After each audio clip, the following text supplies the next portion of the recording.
Bismillahirrahmanirrahim. Dersa meya deha zbera tik o vav ye ya kuvveki elifi ten xwendin. Zber dedi xwar dihat nivîsandinê wekî havayê li vira wekî li Ademe wekî bêjin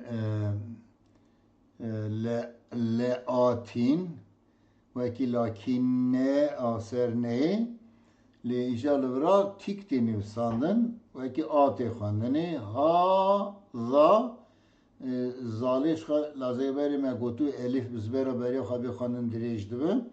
Li vira jî elîfa tik jî wisa dirêj dibin ve haza taha amene li Ademe hazihi ateytu ha hına hınayı dersa beri dahim bugün ayetu leatin asimun lakinne zalike amentu rahmanu ilahun hahuna. Bəli.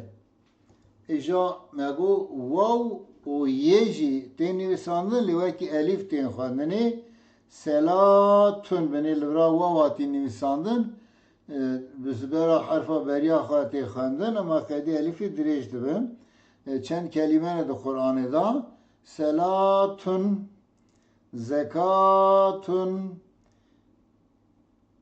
necatun hayatun gadatin selatun zekatun necatun megu bana çen kelimeni perziletun endu Kur'an'ı da yek ye yeda yenha e'la beni ye hati nisanın elif te xwendin livraji ye elif livraji ye elif yerda ye hati nisan elif te xwendin ukhra nes'a nekhşa ma eğna feava seyesla elhakumu ve teala ve tevella mevlana fenada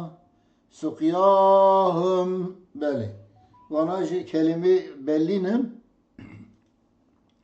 do Kur'an'da per zile tünene meri bana ezber bike her vakti te peşya merva. Hadi alikari ve inşallah be meni khairu khashiyeda.